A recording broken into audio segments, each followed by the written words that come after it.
ফরমালিনযুক্ত খাবার খেয়ে খেয়ে আমাদের সন্তান, আমাদের শিশুরা প্রতিনিয়ত অসুস্থ হচ্ছে। ফরমালিন মূলত আসলে মানব শরীর তার মৃত্যুর পরে আসলে এই ফরমালিনটা ব্যবহার করা হয়। প্লাস্টিক কিংবা পেপারে ফরমালিন ইউজ করা হয়। ওই ফরমালিনটাই বর্তমানে কিছু অসাধু ব্যবসায়ী আমাদের কাঁচা ফলমূল শাকসবজির মধ্যে এই সমস্ত ফরমালিন যুক্ত করে আমাদের প্রত্যেকটা খাবারকে বিষাক্ত করে তুলতেছে। আর ওই সমস্ত ফরমালিনযুক্ত খাবার খেয়ে খেয়ে আমরা, আমাদের সন্তান, আমাদের শিশুরা প্রতিনিয়ত অসুস্থ হচ্ছে।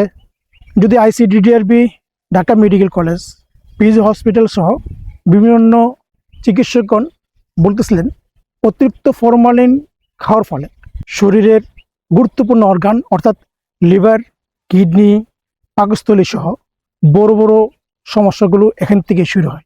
তার মানে এই সমস্ত কিছুর অসুস্থতা এবং রোগ জীবাণুর প্রধান উৎস হলো এই সমস্ত কীটনাশক, ক্ষতিকর রাসায়নিক পদার্থ মিশ্রিত খাবার থেকে।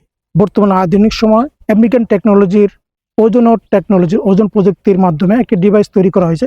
এর সাহায্যে নিরাপদভাবে, সুন্দরভাবে এই খাবারগুলোকে ফরমালিন মুক্ত করা সম্ভব। বিস্তারিত জানতে আমাদের ওয়েবসাইটে গিয়ে সমস্ত তথ্য জেনে শুনে বুঝে এরপর সিদ্ধান্ত নিতে হবে আপনার পরিবারের জন্য সঠিক সিদ্ধান্ত কোনটি। ধন্যবাদ। আসসালামু আলাইকুম রহমতুল্লাহি ওয়া বারাকাতুহু।